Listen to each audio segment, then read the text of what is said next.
વરસાદ થંભી ગયા બાદ પણ સુરતમાં જળબંબાકારની સ્થિતિ છે।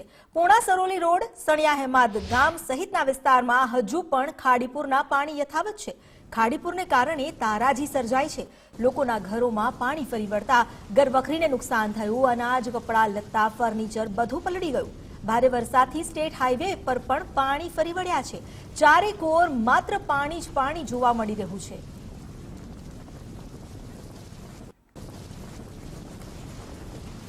લિંબાયતની મીઠી ખાડીમાં જે લોકો ફસાયા હતા તેમનું રેસ્ક્યુ ઓપરેશન પણ કરવામાં આવ્યું હતું। આ આકાશી દ્રશ્યો જ બતાવે છે સ્થિતિની ગંભીરતા, જ્યાં એક તરફ ખાડીપુર આવ્યું અને વરસાદ પણ શરૂ હતો। સીમાડા ખાડી વિસ્તાર કે જ્યાં ખાડીના પાણીને કારણે લોકો ફસાઈ ગયા, લોકોના ઘરોમાં પાણી ભરાઈ ગયા અને એસડીઆરએફે રેસ્ક્યુ ઓપરેશન પાર પાડીને લોકોને બહાર કાઢ્યા। લિંબાયતમાં પણ આ જ સ્થિતિ સર્જાઈ હતી, જ્યાં તારાજીના દ્રશ્યો જોવા મળ્યા। લોકોની ઘરવખરી, લત્તા, કપડાં બધું જ પલળી ગયું।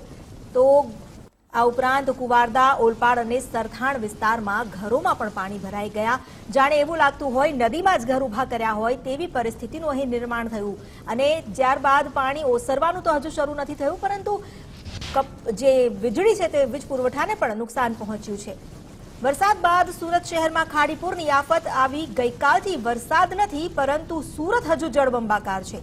ખાડીપુરથી ડાયમંડ સિટીમાં તારાજી સર્જાઈ। સુરતમાં આકાશી આફતના આ આકાશી દ્રશ્યો અનેક જગ્યાએ સુરતમાં હજુ પણ જળબંબાકારની સ્થિતિ છે।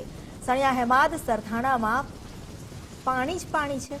સીમાડા ખાડી, ગોડાદરા સહિતના વિસ્તારો જળમગ્ન થયા। છેલ્લા 5 દિવસથી ખાડીપુર સામે લડી રહ્યું છે સુરત। કોના પાપે સર્જાઈ સુરતમાં ખાડીપુરની સમસ્યા?